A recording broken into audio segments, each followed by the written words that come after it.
France Maghreb 2. Parlez Islam. Parlez Islam.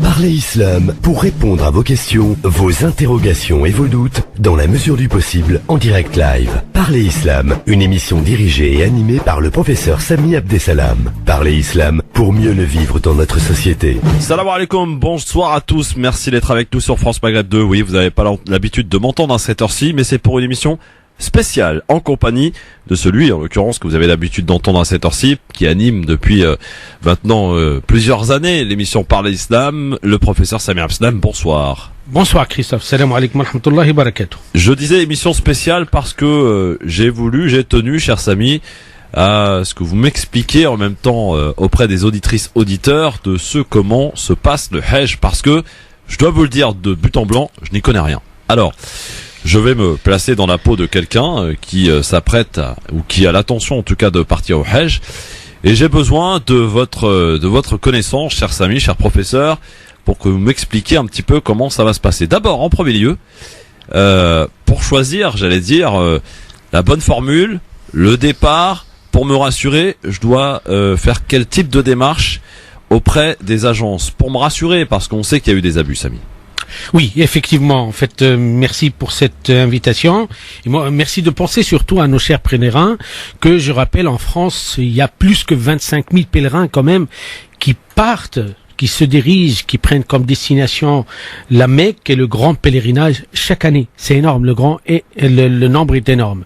Et c'est vrai que d'année en année, bien qu'il y a eu des petits changements, beaucoup de pèlerins se trouvent livrés à eux-mêmes, et même perdus, abandonnés, et surtout avec une méconnaissance totale de ce que peut être le Hajj.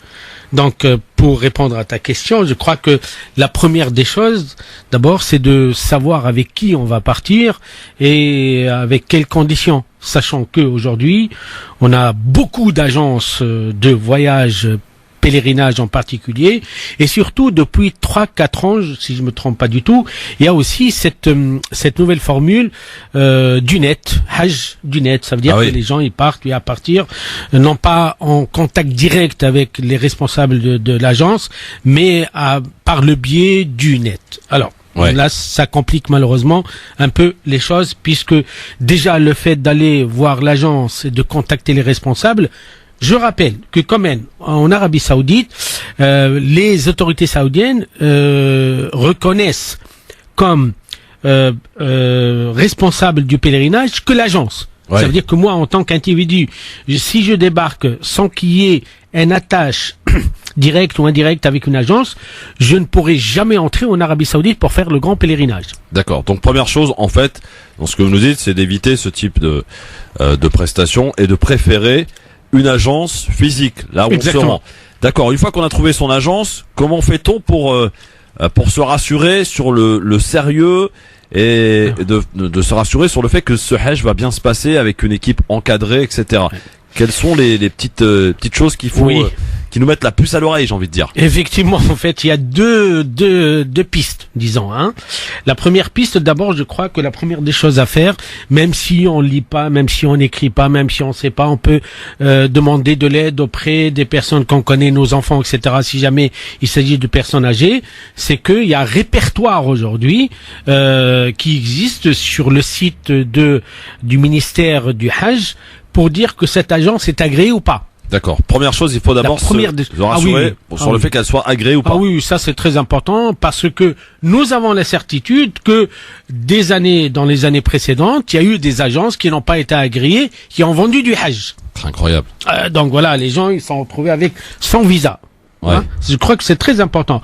Ou bien c'est une agence qui est agréée, non pas Hajj uniquement, mais qui a l'habilité d'embarquer des gens pour le Hajj. Ça existe, il y a les deux formules. Ça, c'est une piste. La deuxième piste, c'est aussi négocier, c'est discuter, c'est assister, c'est parler avec les responsables et ne pas avoir ni honte ni la gêne de dire ce qui va pas. Moi, j'ai assisté heureusement à cette nouvelle prise de conscience de la part de nos chers pèlerins qu'ils discutent sérieusement. En fait, quand est-ce est-ce qu'on va partir? Est-ce qu'il y a déjà les avions ou pas? Parce que beaucoup d'agences, malheureusement, ils vendent le Hajj sans qu'il y ait un affrètement sérieux. Ouais. Et ça, malheureusement, en fait, mais je crois que, voilà, il faut oser. Tout simplement. Il faut déranger. Alors voilà. justement, il faut déranger, vous avez raison, mais est-ce que, avant de partir au Hajj, qui est un voyage, comme on le répète souvent, vraiment pas comme les autres, est-ce que c'est un voyage que l'agence est censée nous faire préparer avec une équipe d'encadrement, c'est-à-dire on nous explique ce qui va s'y passer, comment ça va se passer, avec qui on va être encadré, est-ce que tout cela est pris en charge? En fait, depuis quelques années, plusieurs agences ont pris conscience de la nécessité et l'obligation de mettre noir sur blanc. Ça veut dire avec un contrat, avec des clauses, qu'effectivement il va y avoir tel ou tel service. Ouais. Parce que, en fait, j'aimerais bien expliquer entre petites parenthèses, c'est que les agences, elles sont pas toutes seules à faire le Hajj, parce qu'elles ont ce qu'on appelle le Moutawaf. Le Moutawaf, c'est un responsable de l'Arabie Saoudite qui est désigné par le ministère, celui qui s'occupe de la logistique. Ouais. Donc les agences de voyage en France, elles s'occupent en fait à payer, etc. Mais le grand travail réellement, c'est en Arabie Saoudite. D'accord. Bien sûr, il y a une responsabilité certainement. Donc moi, je crois personnellement qu'effectivement, parmi les critères, c'est se rassurer. Est-ce qu'il y a un guide? Est-ce qu'il y a un médecin? Est-ce qu'il y a un accompagnement? Ouais. Avec qui on va partir? Et surtout, et là j'insiste beaucoup, avec quelle compagnie? Puisque ça joue beaucoup. En fait, ce qu'il faut savoir, c'est que pour aller au grand pèlerinage, nous avons deux options. La première, soit on va aller avec Saudi Airlines, donc c'est du direct. Vol direct. Donc ça va. Bien que c'est très rare en Europe, pour le pèlerinage en Europe. Soit on va aller par le biais d'un transit. Oui. Ce qu'il faut savoir, c'est le transit, c'est beaucoup de temps. C'est énormément de temps. Oui. Ça qu'on le veuille ou pas, c'est comme ça. Donc je crois que c'est très important pour ne pas être surpris et se trouver avec une attente infinie de temps avec un escale qui peut s'avérer difficile. Se rassurer qu'effectivement c'est un vol direct ou pas. C'est l'une des questions. Moi, j'insiste beaucoup parce que beaucoup de pèlerins, en fait, ils sont surpris, ils savent pas. En fait, ils embarquent, mais ils savent pas en fait est-ce qu'il y a une escale ou pas. Et l'escale, ça va durer combien de temps? Et beaucoup, malheureusement, effectivement, on peut passer une journée entière pour arriver à la Mecque. Je me souviens quand même que il y a quelques années, Samy, vous étiez en charge de groupes que vous avez accompagnés au Hajj et vous leur aviez, avant de partir au préalable, fait de formation. Alors, la fameuse formation, il y a certaines agences qui commencent à le mettre en place. C'est quelque chose de très important. Il y en a non, malheureusement. En fait, on va dire les choses claires. C'est que lorsqu'on parle de rabatteur, il n'y a pas de formation. Ouais. Lorsqu'on parle pas de rabatteur, il peut y avoir une formation. D'accord. Donc le problème, c'est que aujourd'hui, beaucoup de nos chers pèlerins, malheureusement, continuent à faire confiance à ces rabatteurs. En fait, en réalité, ce sont des imams, des mosquées. Oui. Voilà. Donc on va les voir, on leur file notre passeport, l'argent et on part. Et c'est fini. Il n'y a plus rien. C'est vrai qu'on fait confiance. Quand on a envie de partir au Hajj, on va voir la première personne qu'on va voir, c'est l'imam. Oui, je sais. Oui, la mosquée qu'on a l'habitude d'aller. Exactement. En fait, ou bien par le biais des connaissances de la famille, qu'ils ont l'habitude, etc. Ceux qui sont déjà partis. Voilà. Donc, et là, tout de même, je crois qu'il faut faire très attention et se rassurer effectivement qu'on sera entre des bonnes mains. Et là, on va parler de avec qui, accompagné par qui en fait, parce que le Hajj, ça se fait pas tout seul. Ouais. Tous les problèmes qui existent relationnels pendant le pèlerinage, c'est on part avec des gens et après on se sent abandonné, trahi et personne ne s'occupe de nous. Là, je parle des personnes quand même âgées ou des personnes fragiles, etc. C'est quelque chose de très spécial. Je crois que c'est très important de faire très attention à ce que on part avec qui, parce il va nous accompagner. On va l'accompagner tout le long du pèlerinage. C'est quand même, il y a beaucoup de temps à passer. Vous parliez de l'avion et c'est très intéressant. Il faut aussi s'intéresser là aussi à l'hébergement. Alors, en fait, toute agence, elle vend un package. Ouais. D'accord, ça veut dire que dans le Hajj, il y a l'hébergement obligatoirement, ce sont les autorités saoudiennes qui l'ont imposé. Mais qu'est-ce qui reste? Il reste, c'est à se rassurer où comme on le sait très bien, aujourd'hui la Mecque est en travaux, donc il y a plus de grands hôtels que de petits hôtels comme auparavant. Ouais. Auparavant, on peut se débrouiller, des petits hôtels de rue, comme on dit, c'est pas cher du tout. Aujourd'hui, les choses ont changé complètement. Mais malheureusement, à proximité de la Mecque, il y a que des grands hôtels, donc chers, et loin de la Mecque, et oui, effectivement, il y a des hôtels qui sont pas chers. Donc c'est une option, c'est un choix à faire. Oui, là, qui dit loin de la Mecque, dit quand même des transports assez... Ah bah oui, attends, loin de la Mecque, c'est la pollution, Ouais, c'est le transport qui n'est pas assuré, ouais, c'est le temps qu'on peut perdre énormément, sachant que, par exemple, si je prends à 10 km ou à 7 km d'habitude de la Mecque, donc soit on descend le matin et on ne revient que le soir, ouais. donc on va se débrouiller à rester à la mosquée ou dans le centre commercial comme d'accoutumé. Soit le problème c'est qu'on va pas profiter de la grande mosquée. Ouais, ouais. Voilà. Donc voilà, ça aussi c'est un élément très important. Ah oui, Essayez de prendre, si possible, un hébergement près de la Mecque. En fait, le prix, il y a que le cher, pour être clair. Ouais. D'accord. D'ailleurs, il aujourd'hui, reste pas beaucoup d'hôtels. Non, parce qu'il y a beaucoup de travaux. Il reste pas beaucoup d'hôtels, en fait, à proximité de la Mecque qui sont pas chers, hein, pour être clair. Hein. Oui, oui, d'accord. Alors justement, puisqu'on parle de prix, on y va tout de suite. Bah, On sait que ça augmente chaque année. Là, aujourd'hui, pour que les gens puissent vraiment se familiariser avec ça et qu'ils puissent avoir une ordre d'idée, une fourchette, ça tourne autour de combien un Hajj aujourd'hui, avec un hébergement correct, Ouais. avec un accompagnement correct. Il faut débourser combien, clairement, aujourd'hui? Pas moins de 5 000 euros. Pas moins de 5 000 euros. En dessous, il faut En vraiment dessous, faire très attention.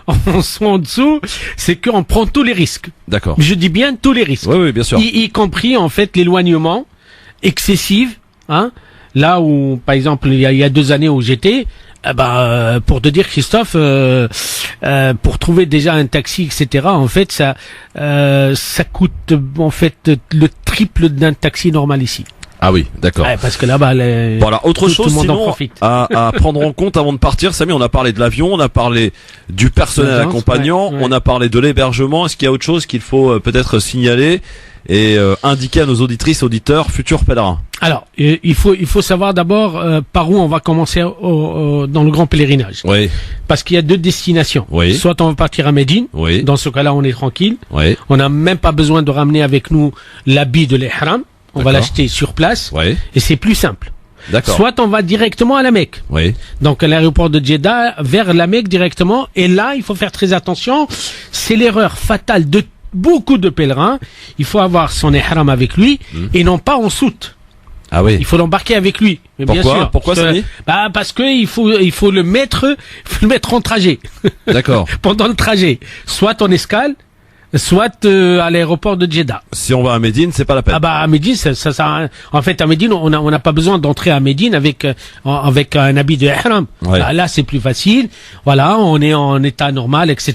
Et de Médine, on va se mettre en état de ihram. Et on a 500 kilomètres à faire pour arriver à la Mecque. D'accord. Voilà. Donc, je crois que c'est un point très important qui surprit beaucoup, qui peut surprendre beaucoup de pèlerins et qui connaissent pas, qui savent pas qu'est-ce qui se passe. C'est Eh ben conseillé oui. quand même le passage par Médine, non? En fait, Il est magnifique, ce sont celui-là. des options. Ouais. Le problème, c'est que tout dépendra de l'agence. Ouais, Tout dépendra, en fait. De préférence, on commence par Médine. ouais. Donc, on n'a pas à s'inquiéter de l'ihram, pas ihram de l'habit. D'accord. Sinon, il y a des agences qui ramènent directement à la Mecque. Et là, Médine, elle sera après le Hajj. Donc si vous passez par Jeddah, donc vous allez directement à la Mecque, ne mettez pas votre habit dans les soutes. Ah non, surtout pas. S'il vous plaît, parce que chaque année, c'est toujours le même problème. Et qu'est-ce qui se passe en clair après si on fait ça? Le problème, il peut pas. Le problème, c'est que il risque d'avoir une pénalité d'un côté. Ah oui. Par rapport du point de vue religieux de part. Ouais, Hein. ouais. Mais il y a une autre option qui est très importante dans le cas où il sera obligé d'acheter son ihram à l'aéroport de Jeddah qui devient le miqat, qui devient le lieu duquel il va se mettre en état de ihram. Alors pardon Samy, je pars avec mon épouse Oui. au Hajj. Est-ce qu'on va être ensemble ou on va être séparés? En fait, il y a des options. En fait, on va être ensemble tout le temps, Oui. sauf dans l'hébergement. Ah d'accord. Tout Ça dépendra. c'est Voilà, c'est voilà. pour tout le monde, hein? Ah oui, ça c'est pour tout le monde. En fait, tout le monde, non. Parce qu'il y en a qui ont les moyens, ils vont se mettre en chambre double. Donc le problème est réglé. Oui, d'accord. Voilà. Mais par contre, la majorité des cas des pèlerins, c'est que effectivement, lorsqu'il s'agit d'un couple, on va faire le hajj ensemble, hein, on va pas se séparer du tout. Oui. Sauf dans l'hébergement, ça c'est notre D'accord. situation. Donc chacun va dormir avec des femmes et des femmes, des hommes. exactement. Voilà. Parce que c'est comme ça en Arabie. D'accord. Eh bien, je pense qu'on a en tout cas bien préparé nos auditrices, auditeurs et futurs pèlerins avant toutes les précautions d'usage avant de partir. Maintenant, ce que je vous propose après la pause, Samy, on va y aller au Hajj, en immersion en tout cas. Oui, mais Quoi pardon, Christophe, non, parce que le côté médical, c'est très important. Le pèlerin doit consulter son médecin pour avoir avec lui tous les médicaments, parce qu'on a eu toujours le même problème, c'est que les gens qui ont des prescriptions, qui ont des médicaments, soit ils les laissent dans les soutes, il y a un problème, soit ils oublient d'avertir les médecins, parce que nous savons très bien les médicaments là-bas, c'est pas les médicaments en France. Évidemment. Il faut les emmener et est-ce qu'il y a des vaccins ou pas avant de partir? Oui, il y a un vaccin obligatoire. De toute façon, tout le monde est obligé de passer par là. Mais surtout les médicaments, je crois que c'est très très important. Et n'hésitez pas à en parler à votre médecin. N'hésitez pas du tout. Il y en a qui disent rien. Et après, vous savez, lorsqu'on est mal dans sa peau, lorsqu'on tombe malade là-bas, bonjour des dégâts. Parce que là-bas, il faut prendre en considération qu'il fait très chaud. Très chaud avec le changement de climat, avec certaines microbes qui sont pas adaptés du tout. En fait, je crois que là, il faut faire très très attention. Donc, nous demandons vivement à nos chers pèlerins, d'abord, pour ceux qui sont sous traitement, de consulter le médecin, de lui dire toute la vérité sur notre santé, et pourquoi pas ne pas informer l'agence aussi, parce que l'agence elle peut se trouver avec des gens malades, gravement malades, etc. Et là-bas, vous savez, c'est vrai, le côté médical il est très très développé. France Maghreb 2, France Maghreb 2. Parlez Islam.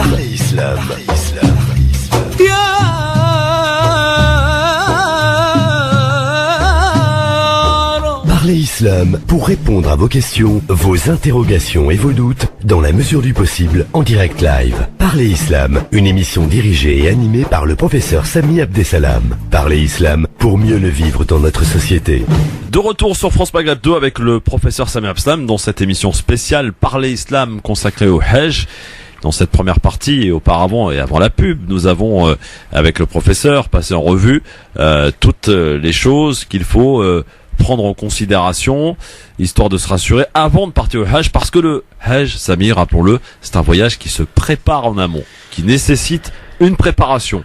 Voilà.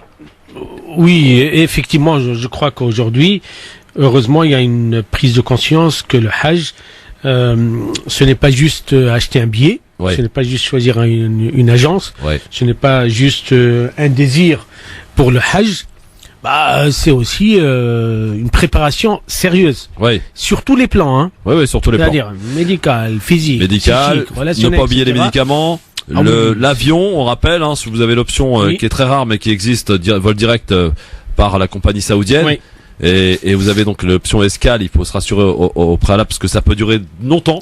Voilà. Oui, faut se préparer. On a aussi parlé donc de l'agence agréée ou non, faut se rassurer là-dessus. Faire attention aux rabatteurs. Ne surtout pas prendre le Hajj sur le Hajj internet Google là, parce que là c'est quand même très risqué. Le prix global en dessous de 5 000 €, inquiétez-vous. Voilà. Oui, effectivement. Et que dire de plus, de bien informer de votre état de santé à votre médecin et à l'agence, sachant qu'il y a un vaccin obligatoire évidemment. Et puis vous avez l'option donc via Medine qui est à faire, en tout cas si on a la possibilité financière de le faire, parce que ça coûte évidemment un peu plus cher.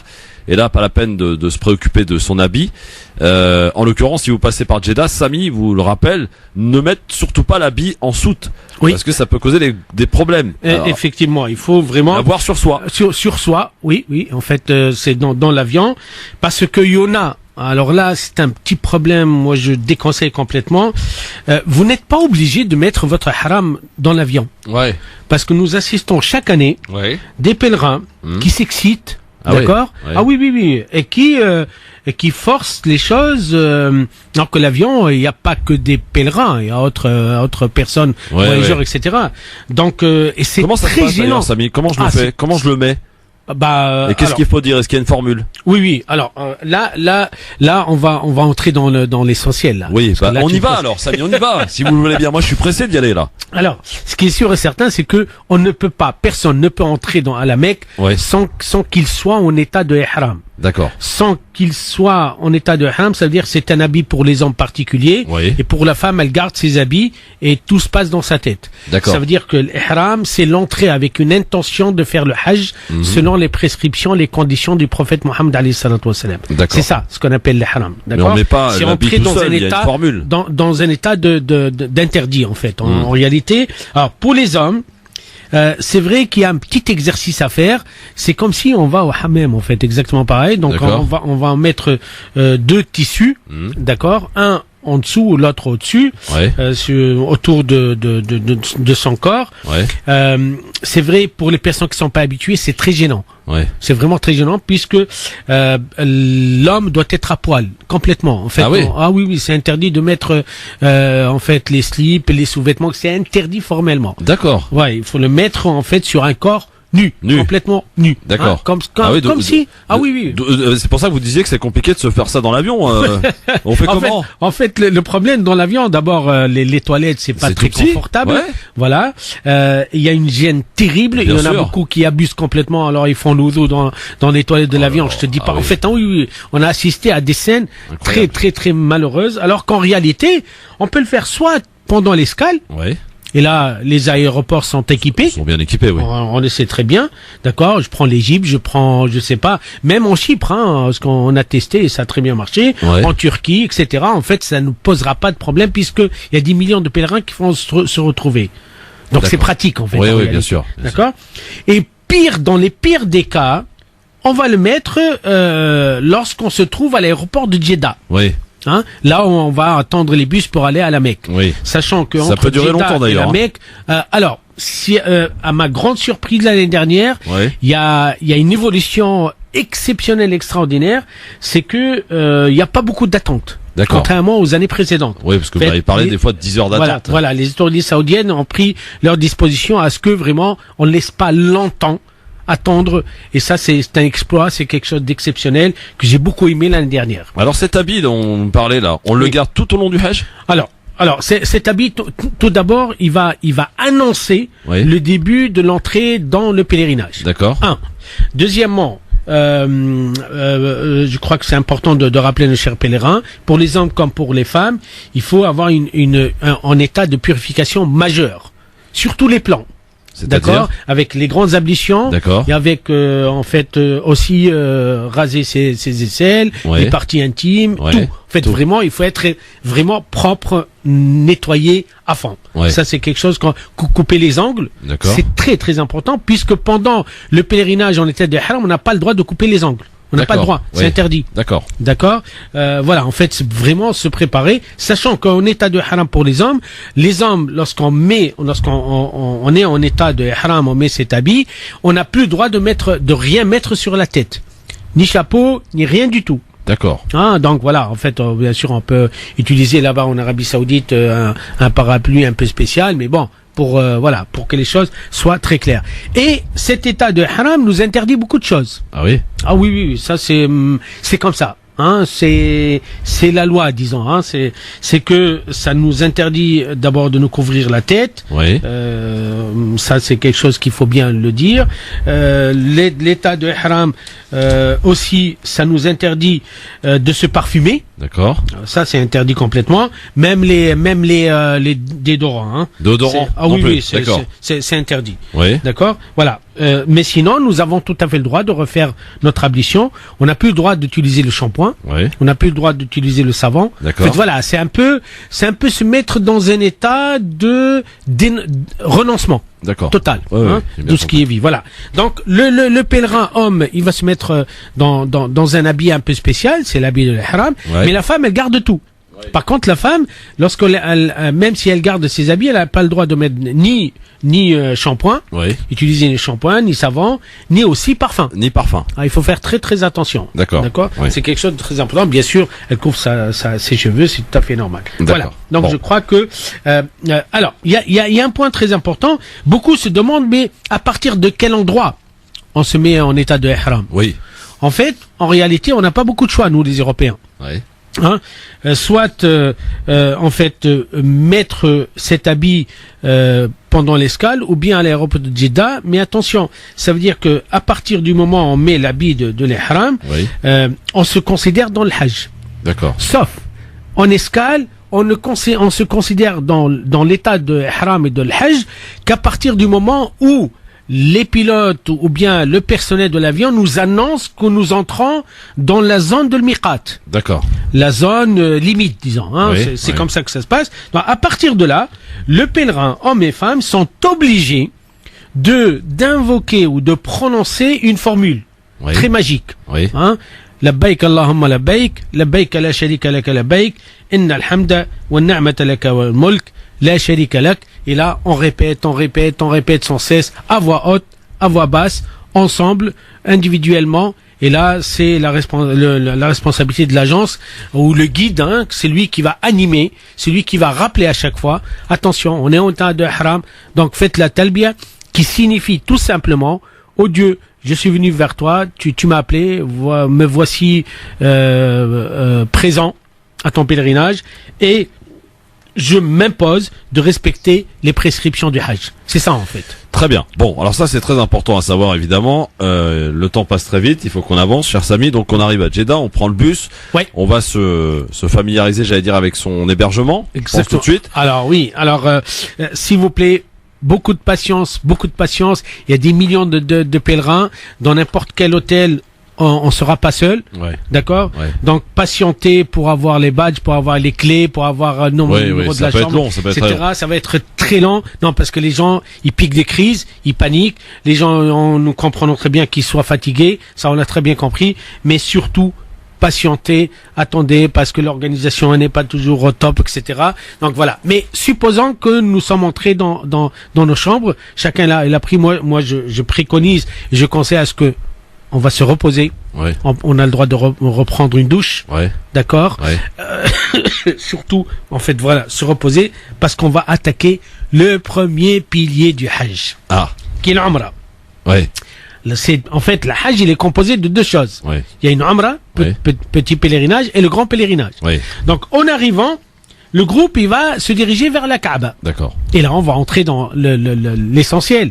Alors, soit on est loin de l'hôtel, donc il faut compter une petite distance, soit on est proche de l'hôtel, donc là, les gens, on va se diriger vers la Mecque, vers la Kaaba, parce que le premier Umrah, premier acte du pèlerinage, ça s'effectue à l'intérieur de la mosquée, pas à l'extérieur. Ouais, d'accord. Hein, je crois que c'est très important. Donc là, Christophe, on va parler des conditions, on va parler des piliers de l'Umrah. Ouais. C'est simple, très très simple. Hein. La première des choses, c'est que on va commencer en se dirigeant vers la pierre noire, D'accord. qui est très visible, qu'on peut la remarquer facilement, en levant la main en disant Allahu Akbar. Et là, je commence mon premier tawaf, Ouais. le premier tour autour de la Kaaba. D'accord. Donc, les gens, ils se posent beaucoup de questions. On dit quoi? C'est simple. Dis des doigts, fais des rappels, fais des invocations, fais des évocations. Demande à Dieu tout ce que tu veux. Bon, il va y avoir beaucoup de monde. Faut pas avoir peur.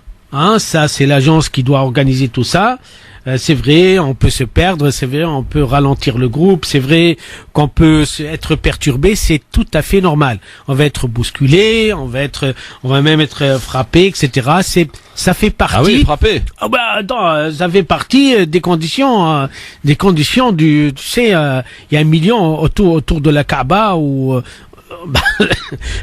Il y a les risques, c'est Oui, comme ça. bien sûr, bien mais sûr. bon. Et autour de combien de fois autour de la Kaaba? 7 fois. 7 fois. Donc, je commence par le début, je finis en fait au début aussi. Hein. Toujours, mon repère, c'est la pierre noire. D'accord. C'est à partir de la pierre noire que je commence, et c'est à la fin de la pierre noire que je termine. Oui, bien sûr. Tout simplement. Ça, Voilà. c'est dès le lendemain de notre arrivée. Dès le jour de notre arrivée. Le jour de notre arrivée. Ça peut être le soir, Ah oui. ça peut être le matin. En fait, la Kaaba est ouverte 24/24. Ouais. Elle ferme jamais. Ouais. Par contre, faites très attention. À partir de 2-3 ans, je crois, les Saoudiens, ils ont pris la décision de fermer les portes de la Kaaba. Ah oui. Carrément. Si on arrive tard, bah bonjour les dégâts. Et là, il faut trouver, en fait, il faut aller vers les étages. Puisque le tawaf, ça se fait soit au rez-de-chaussée, soit en étage. Et l'étage, c'est plus lent quand même, hein. Ah oui, d'accord. Oui, d'accord. Donc une fois qu'on a fait ça. Restez regroupés. Oui. Une fois qu'on a fait ce tawaf, le premier acte en fait. Le premier acte, jusqu'au grand Hajj. En fait, on fait nos prières régulières à la mosquée. Non, j'ai pas fini, Christophe. Ah, c'est pas fini. C'est vrai parce que toi, Mais moi, je connais rien, Samy. Ah, je t'accompagne. Donc, ah oui. Donc, après avoir fini les 7 tours autour de la Kaaba, d'accord. On va prendre une petite pause. Oui. D'accord. Bien mérité. On va faire 2 petites rak'at de n'importe où. D'accord. De n'importe où, peu importe. D'accord.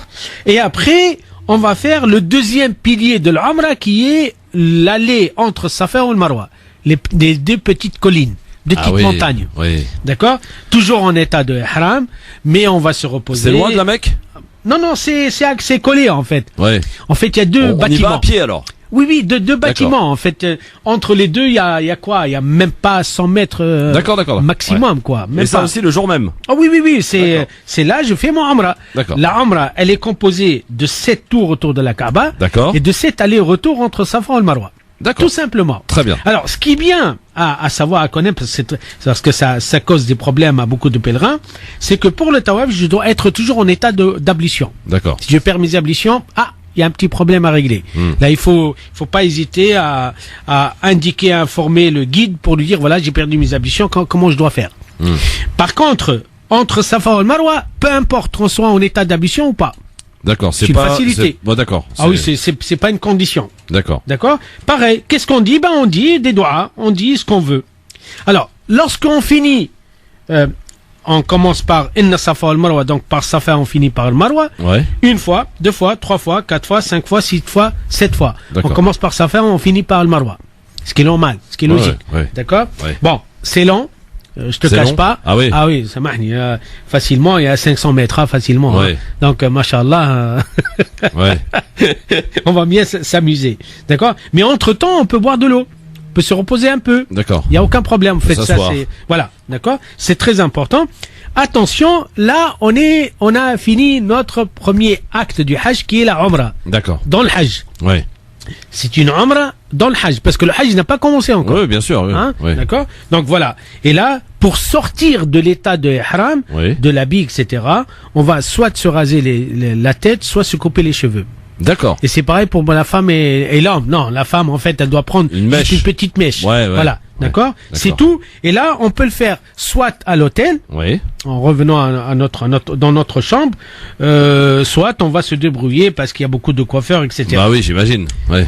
Là, ça y est, on a fini notre premier acte de l'Umrah. Et là, on peut se rhabiller normalement, ça normalement. Oui. Bien sûr, là-bas, il y a que la djellaba qui fonctionne parce qu'il fait très très chaud. Oui, bien sûr. C'est pratique. Voilà, donc en fait, en général, entre le Umrah et le départ au grand pèlerinage, il y a toujours 5, 6 jours, 7 jours. Et là, pendant ces 5-6 jours, on profite, on va à la mosquée, on fait ses prières, on se repose, on discute, on fait connaissance. Exactement. Et là, on peut refaire le tawaf sans être en état de ihram, puisque le tawaf, c'est une forme de prière. D'accord. Donc voilà, là, je crois que... Alors, petite question, si je me permets, Samy. Moi. On vient avec son épouse, effectivement, comme vous l'avez dit tout à l'heure, on est séparés dans les hébergements. Donc pour avoir des relations intimes, faut oublier pendant le Hajj, c'est ça? Mais lorsqu'on sort de l'état de ihram, il est permis, il n'y a pas de problème. Oui, mais d'accord, mais comme on n'est pas dans les mêmes chambres, etc., c'est compliqué. Ah non, mais il n'y a rien du tout. En fait, bon, il faut attendre le retour. Ah oui, voilà, donc il n'y a rien du tout. C'est bien. Ah mais il n'y a rien du tout, attends. Non mais voilà, au moins que les gens soient prévenus, quoi. Ah bah oui, attends. Ah bah non, mais je comprends très bien. Oui. Parce qu'il y a eu des problèmes, hein. Ah bon? Ah oui, pour être clair, quoi. Ouais. Mais bon, on va pas entrer dans les... Il y a aussi, on peut se retrouver avec des gens avec qui on s'entend pas forcément dans les chambres. Alors, le plus grand défi pour tous les pèlerins, c'est le relationnel. Ah oui. Ah, ça, c'est... Il faut être patient, il faut être conciliant. Celui qui est colérique, impulsif, impatient, alors là, je sais pas comment il va faire.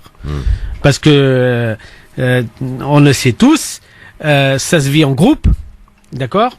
Et lorsqu'il y a des problèmes relationnels, le problème, ça entache notre pèlerinage, notre spiritualité. On va être énervé, on va pas être bien, on va pas se parler, on va être fâché, on va aussi lancer des pics, on va essayer de détruire l'autre.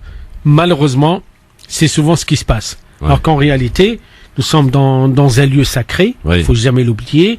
Nous sommes dans un mois sacré, le mois du Hajj, et je suis pèlerin. Quel que soit mon statut, je dois observer un comportement du pèlerin. Ce qui n'est pas toujours le cas. Souvent, malheureusement, il y a des bagarres, des disputes. Ah oui, c'est malheureux de le dire. Des bagarres au Hajj. Ah oui, mais c'est une réalité. Ah ben, tu sais, lorsqu'on est 4 dans une chambre, ou 5 ou 6, et que l'un ne supporte pas l'autre, ça crée une ambiance morose. Ça, c'est fréquent. Ah, c'est chaotique. Et je crois que ça, c'est la responsabilité de l'agence. Je suis intervenu à plusieurs reprises pour changer les gens dans les chambres. Ah oui, d'accord. Ah oui. Et je veux pas être très méchant, mais pour les femmes, c'est pas la vie en rose, hein. C'est pareil. Ah là. Ah oui. C'est pire. Ah oui. Ah wallah, c'est très dur. C'est très dur. Alors, il y en a des pèlerins qui viennent nous parler, qui se plaignent. Voilà, je supporte pas, je suis pas bien, je suis à l'écart, on me dénigre, etc. Donc on intervient. Je suis intervenu à plusieurs reprises. Il y en a, c'est que malheureusement, ils disent rien. Voilà, sahid. Donc ils absorbent ça, d'accord. Donc ils gardent ça en eux. Et le jour viendra où ils crisent. Ah oui, ça éclate. Je crois que le plus grand en fait, le rite, c'est rien. C'est rien. Le rite, c'est très facile. Le plus difficile, c'est comment vivre ensemble. Alors là, franchement, et c'est bien de souligner ce point, Christophe, parce que c'est vrai que beaucoup ont gâché leur pèlerinage à cause de ça. À cause d'un mauvais comportement. Exactement. Même en revenant, ils se culpabilisent, ils se disent, mais qu'est-ce qui m'est arrivé? Pourquoi j'ai fait ça? Pourquoi l'autre, il m'a fait ça? Et malheureusement, on part amis, on revient ennemi. Et là, c'est pas bon. C'est pas bon du tout, en fait. Je crois que, mais personnellement, j'ai compris une chose, d'après, machallah, plusieurs années, que ça fait partie des risques. Bon, alors, on a fait le Ramadan, ça c'est clair, c'est fait, c'est acté, c'est bon. On va faire le grand pèlerinage dans un instant. Mais un peu de patience, messieurs, dames, parce que, comme vous l'avez rappelé, Samy, il faut de la patience quand on va au Hajj. Ça, c'est primordial. Si vous êtes impatient de nature, ça va être très compliqué pour vous. De la patience, il vous en faut. Juste après la pub, on attaque, j'allais dire, le summum, le Hajj, le grand Hajj. À tout de suite.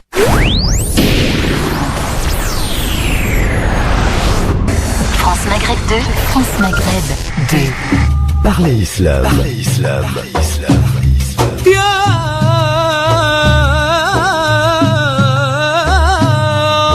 Parlez Islam pour répondre à vos questions, vos interrogations et vos doutes dans la mesure du possible en direct live. Parlez Islam, une émission dirigée et animée par le professeur Sami Abdessalam. Parlez Islam pour mieux le vivre dans notre société. Dernière partie de cette émission Parlez Islam spécial Hajj. Depuis 20h, on évoque évidemment les préparatifs du Hajj. On est arrivé là au Hajj, on a même fait d'ailleurs notre petit pèlerinage, notre Umrah.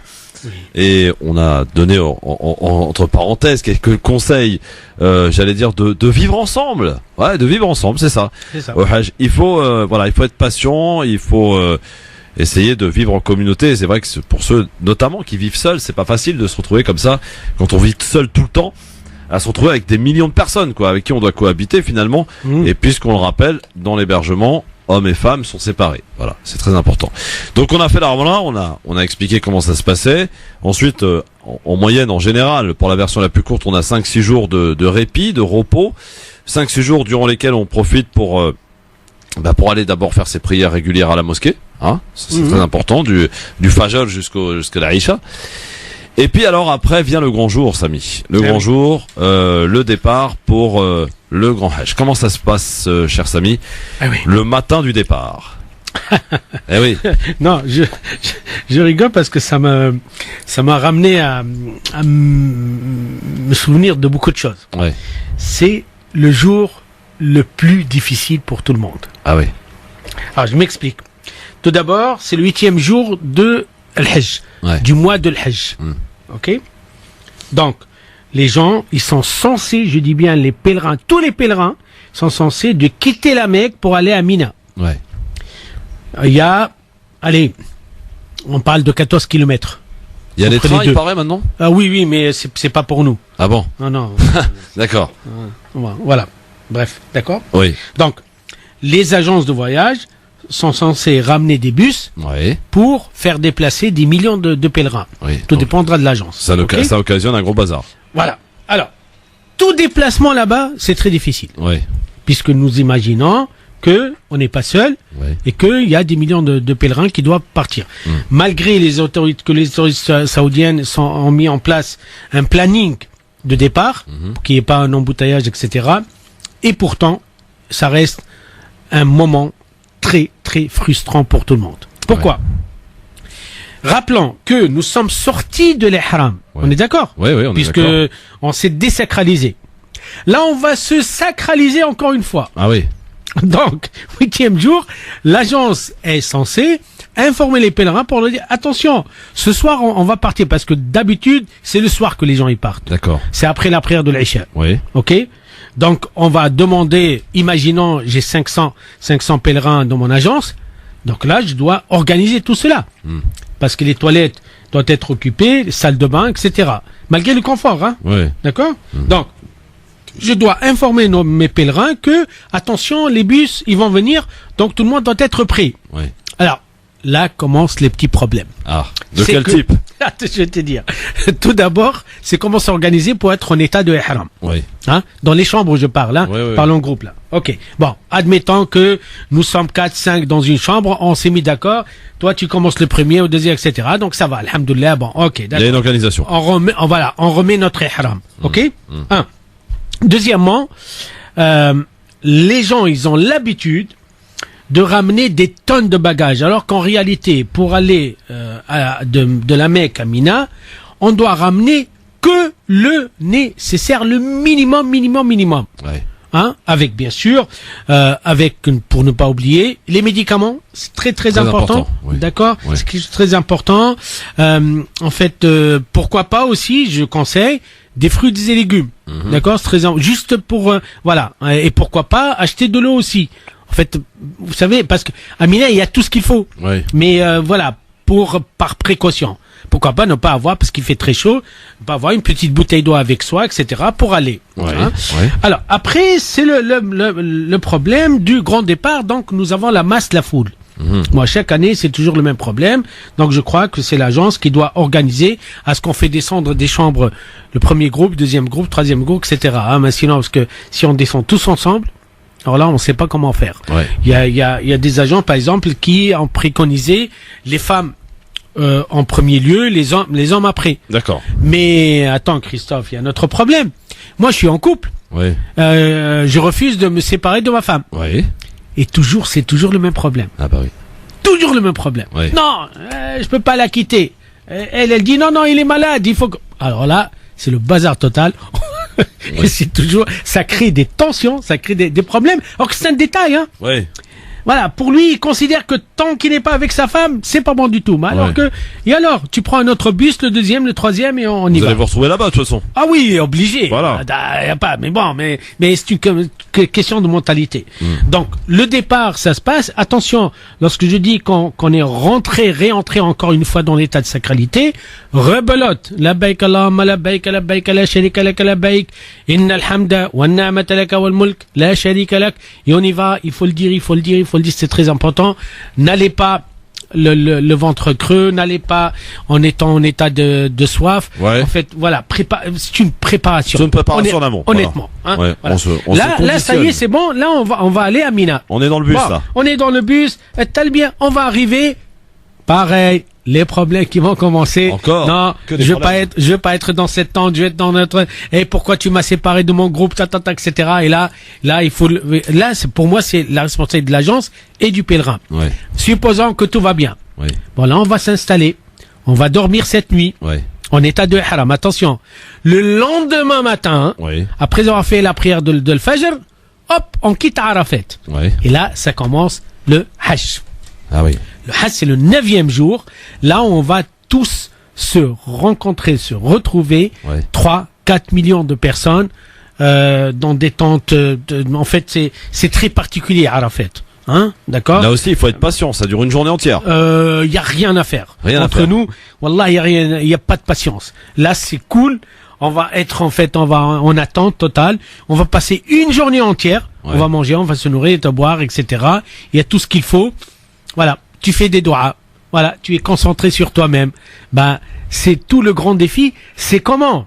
Tout en étant en groupe, qu'on soit entre nous et nous-mêmes. Oui. Bien sûr, il y a des dourous, il y a des causeries, il y a des rappels, etc. Mais voilà, je crois, là, on est pendant Arafat, donc les gens, voilà, ils vont se croiser, ils vont se balader, etc. En fait, franchement, Arafat, c'est très facile. Il y a rien, hein. Sachant que on va faire la prière de Dhuhr et Asr ensemble regroupés. Ouais. D'accord? Donc c'est facile, c'est rien. Il y a rien à faire. D'accord? Parce que le Maghrib et l'Isha, on va le faire dans un autre lieu, D'accord. dont on va parler après. Oui. Donc on n'a que 2 prières à faire. En plus en groupe. En plus raccourci. En fait, c'est facile, il n'y a rien du tout. D'accord? Et on passe le temps à se reposer. Jusqu'au Maghreb. Jusqu'au Maghrib. Ouais. Lorsque le coucher du soleil arrive, Oui. là, c'est un autre déplacement. Oui. Donc, c'est un autre problème. Oui. Malgré l'organisation nouvelle des autorités saoudiennes, que, en fait, voilà, je veux pas décrire trop, mais quand même, ça nécessite, en fait, beaucoup de patience parce que c'est là où les gens, ils aimeraient bien vite sortir et partir. Ouais. Donc, en réalité, prenons le temps parce qu'on peut attendre un bus pendant 1 heure, Ah oui. 2 heures, Ah oui. 3 heures, 4 heures, debout, assis. Voilà, c'est comme ça. D'accord? Et on Donc va où là? Non, ça y est, là, on a fait notre hajj. Ouais. Puisque le hajj, c'est Arafat. Ouais. Les doigts, etc. Et là, on va passer une nuit exceptionnelle Ah oui. à Muzdalifa. Ah oui. Muzdalifa, en fait, c'est un hôtel de 1000 étoiles. D'accord. De 100 000 étoiles. Puisqu'il y a rien. Ouais. On va dormir par terre. Ah oui, par terre. Ah oui, bien un tapis ou bien je sais pas quoi, les gens ils se débrouillent. Ouais. D'accord? Donc imaginons un terrain, Ouais. d'accord? Où on n'est pas seul, attention. Non, il y a les Américains, les Anglais, il y a tout ce que en fait tous les musulmans d'Europe et monde. des États-Unis, de l'Amérique Ouais. qui vont se retrouver dans une parcelle, dans un terrain, tous ensemble. Ah oui. Alors là, allez vous débrouiller là. Ouais. Bon, les agences, on essaie, moi je me rappelle à chaque fois, en fait, de nous délimiter, mais on peut pas. Puisque toute la nuit, les gens, ils arrivent. Ouais. T'es en train de dormir, et les gens, ils viennent, malheureusement, ils tombent sur toi, malheureusement, etc. Ah oui, ah oui. C'est comme ça. D'accord. Donc, il y a C'est toujours une nuit qui est un peu agitée. Ah, subhanallah, mais par contre, nous avons tous fait cette expérience. Il y a un sommeil qui vient du jamais vu. Ah oui. On dort comme des bébés. Ah oui. Ah, c'est impressionnant. Bon. D'accord? Donc on passe cette nuit à Muzdalifa Oui. jusqu'au lendemain matin. Jusqu'au le lendemain matin, soit avant le Fajr, soit après le Fajr. Oui. C'est le premier jour de l'Eid. Ah oui, d'accord. Ah là, je crois Donc que... partout dans les pays du Ah monde, oui, oui, ils font oui. la fête. Ouais, Voilà. d'accord. Mais nous Le là-bas, sacrifice. on fait pas le sacrifice. Bah oui. On fait autre chose. Donc le premier jour de l'Eid, on revient vers nos tentes à Mina. D'accord. Ouais. Là, on va passer beaucoup de temps. Ouais. D'accord? Puisqu'on est parti 8e jour. Ouais. On a dormi là-bas. Là, on s'est déplacé. Là, on va revenir à nos tentes. C'est notre deuxième résidence, si tu veux. D'accord. D'accord? Là, il n'y a rien à faire. Par contre, attention. Pendant la première journée de l'Eid, Oui. on va se désacraliser. On va sortir de l'ihram. Ça se fait par 3 choses. La première des choses, se coupe les cheveux, on se rase la tête pour les hommes. Ouais. Et la femme, elle prend une petite mèche. D'accord. D'accord? Ouais. La deuxième des choses, c'est que chacun, il va payer, en fait, pour égorger un mouton. Ah bah oui, c'est Puisqu'on important, a fait- oui, bien sûr. Puisqu'on a fait l'Umrah et le Hajj. Et c'est là-bas qu'on le fait, hein, sur place. Oui, en fait, c'est un abattoir, en fait, on Ouais. fait rien du tout. Donc là, je suis à ma deuxième acte. D'accord. Ouais. Le troisième acte, que moi, personnellement, en fait, je conseille à le reporter à notre dernier retour à la Mecque, c'est ce qu'on appelle le tawaf al-ifada. C'est un pilier du Hajj, c'est un tawaf spécial. D'accord? Ouais. Mais qu'est-ce qu'il reste à faire? Le premier jour de l'Eid, on va partir de nos tentes, malheureusement pour nous les Européens, il y a 2 km et demi à pied. À pied. Ouais. On va partir de Mina vers Mina aussi, mais là où il y a les grandes stèles, les 3 Ah oui. stèles. Les fameuses pierres qu'on doit jeter. Voilà, pour lapider. Donc je vous conseille, s'il vous plaît, peu importe d'où vous prenez les pierres. On s'en fiche complètement. Ce sont des petits cailloux en fait Ouais, en ouais, réalité. ouais. D'accord? Bon, peu importe, on les prend de la Mecque, on prend de Muzdalifa, on prend de Mina, on prend de... Là on est peu importe. C'est pas ça qui compte. Mhm. D'accord? Donc là, j'ai 7 petits cailloux Mhm. à jeter sur une grande stèle. Oui. C'est la dernière stèle. Donc là, on entre dans un tunnel.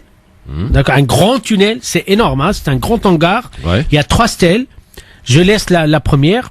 Je fais rien du tout. Je la dépasse. La deuxième, je fais rien du tout. À la troisième, hop, je lapide. Je jette avec chaque petit caillou un petit jet. D'accord. Bismillah Allahu Akbar. Bismillah Allahu Akbar. Bismillah Allahu Akbar. 7 fois jusqu'à ce que j'ai fini. J'ai pas le droit de les jeter en même temps, comme a fait le Hajj Omar une fois. Ouais. D'accord? Mais jette chaque, etc. Tranquillement. En fait, c'est impressionnant. C'est un lieu très excitant. On le fait en groupe? En groupe, oui. En fait, moi, je rassemble tout le monde et chacun il fait de son D'accord. côté. Faut faire attention de pas jeter sur son voisin. Ah Hein. bah, le problème, c'est que c'est pour ça que je dis c'est un lieu très excitant. Ouais. Les gens, ils croient que le shaitan, il habite. Non, Ouais. c'est pas vrai du tout. Il réside, c'est pas vrai du tout. Il se loge, c'est pas vrai du tout. Le shaitan, il n'est pas là-bas, c'est pas vrai. C'est un grand mensonge. D'accord? Non, le shaitan, il est en nous, en fait. Ouais. Faut le chasser autrement. Je crois que c'est très important. Donc, je résume, c'est très important. Le premier jour de l'Aïd, j'ai 3 choses à faire. Ouais. Les cheveux, Les cheveux. d'accord. Égorger un sacrifice. mouton, c'est bon, ça y On est, paye, c'est fait ça y est. puisque je sais payer. Et la troisième, c'est lapider. Donc je dois me déplacer en groupe. 2 Et là, kilomètres et demi à pied. Voilà. Et retour. Et après, Dans on va nos où? tentes. Non, on revient à nos tentes minées. D'accord. On va dormir. Ouais. On va passer 3 jours. Ouais. 3 jours. Allez, 2 nuits. D'accord. Bon. Et là, qu'est-ce qu'on fait? Hein? Rien? On fait rien. Bah, là, tu sais, c'est facile. Là, rien du tout, en fait. Il n'y a rien à faire. Puisque moi, en fait, j'ai déjà fait, en fait, ma lapidation le premier jour. Le deuxième jour, je vous rappelle qu'à Mina, il n'y a pas de mosquée. Il n'y a pas de restaurant. Ouais. D'accord? Donc, lorsque je dis il n'y a pas de mosquée, donc on va faire des petits... on va faire en fait des petits des prières ensemble en fait. D'accord? Voilà, c'est comme D'accord. ça que ça se passe. Bon, alors, chers amis, on a évidemment, je pense, bien orienté nos auditrices et nos auditeurs. Je pense qu'avec vos conseils, vos hauts conseils, eh ben là, ils se trouvent bien préparés, bien parés. Et donc, après, peut-être pour finir rapidement, Samy, Oui. une fois qu'on revient à la Mecque, il nous reste peut-être pour certains d'entre nous quelques jours pour en profiter. On en profite pour faire quoi? En fait, pour finir en beauté, comme on dit, deuxième jour, troisième jour, il faut faire les 3 stèles. Donc, pareil, la même chose. Deuxième jour, je pars de Mina, 2 kilomètres et demi, je pars là-bas, je vais lapider les 3 stèles, la première, la deuxième, dans l'ordre, et après je reviens à Mina. D'accord. Et le dernier geste dont je conseille tout le monde à faire, c'est quand on va reporter le pilier du Hajj, c'est Tawaf l'Ifada. C'est exactement comme Tawaf l'Umra. Exactement pareil. D'accord. D'accord? Il faut le refaire avant de partir. Oui, mais on sera pas en état de ihram, hein, puisque Ouais. ça y est, c'est fini. D'accord? Avant de partir, c'est obligatoire, hein. Ouais. C'est une obligation. Et après, c'est fini. Après, mon Hajj est fini. Alhamdoulilah Rabbil Alamin. On Et rentre tout à la le monde, maison. Voilà, on rentre dans l'hôtel à la Mecque. Après, il y en a qui n'ont pas fait Médine, vont faire Médine. Ceux qui ont déjà fait, bah, ils attendent le retour. Le retour. Et en Voilà. attendant, ils profitent, ils font les prières à la mosquée, Exactement. etc. Voilà.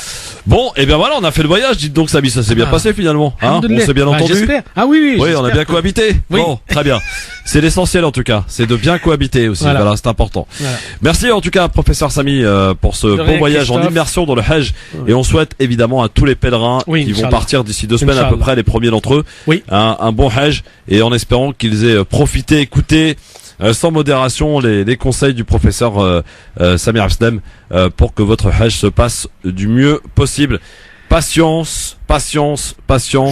C'est le mot clé Oui. pour réussir son Hajj et surtout faire preuve de patience avec les orans, avec voilà, du vivre ensemble, c'est très important. Voilà. Merci beaucoup, professeur. De rien, Allah يعاون الجميع, Allah يتقبل من الجميع إن شاء الله. السلام عليكم. Wa alaykoum salam.